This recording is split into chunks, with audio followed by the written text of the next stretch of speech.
I wanted to talk about trauma healing, specifically from an energy psychology perspective.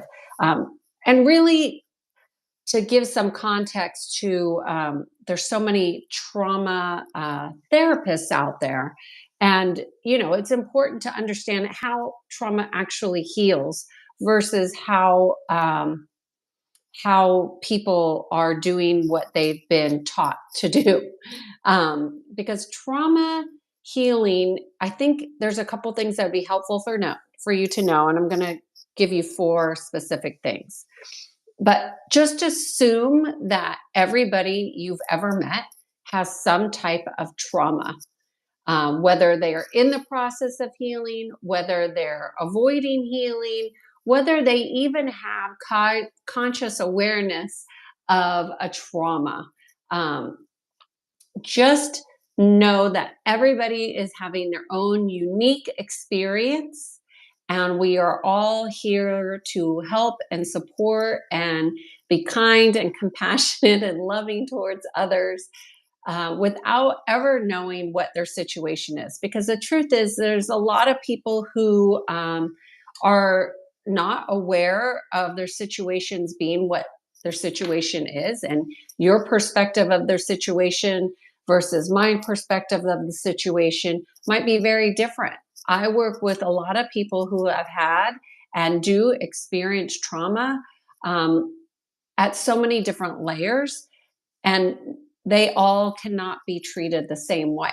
So, energy psychology really addresses at the core of where, meaning the causation of trauma. And some traumas are experienced from generation to generation to generation. This is called generational trauma. And there's so much about trauma that people could learn about. But what's important is where and how does trauma get healed? Like, we know it comes from a variety of different areas. How do we heal it? Well, the first place that trauma gets healed is within the heart. If the heart is not open, the healing cannot occur. So it doesn't matter how attached you are to your story, the story doesn't resolve the trauma. It doesn't matter how many times you tell it, it doesn't matter any of those who did what to whom. What the only thing that matters within a trauma experience is the heart. Because when the heart is open, healing can occur. When the heart is open, healing occurs when the heart and all of the energy bodies, so we have the physical body, the mental body, the emotional body, and the spiritual bodies. And the heart frequency goes through all of the bodies and through all of the minds energetically. So we have more than one mind. You probably didn't know that, because when you say, I'm losing my mind, you didn't realize that there was more minds to lose. So when all of the bodies are in alignment with the heart, that's when the healing occurs in the present moment. So there is no need to go back to the past to address all the healings through the story, although that's what a lot of traditional modalities do.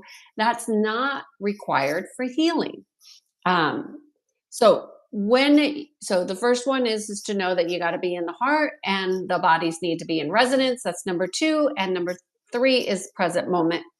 And number four is no attachment to the story, because the story ceases to exist in the present moment.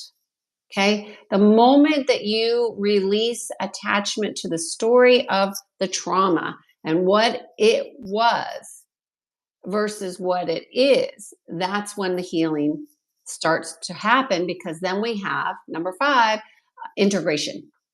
You can't have integration when there's attachment, because it's like a fish on a hook that's got a line, and it just pulls you, and it's like you're trying to move forward but you're tethered. That's the attachment. And so you don't want to do that with your stories or a trauma. When you want to release, you want to release it all and let it go. So a lot of my clients who do the peace program are really surprised that we really never go into the stories of the traumas, whether that's, rape, incest, or um, some kind of brutality, or it's adoptions, or, I mean, the magnitude of trauma and sexual abuses that people have contended with, those are the violations, no doubt.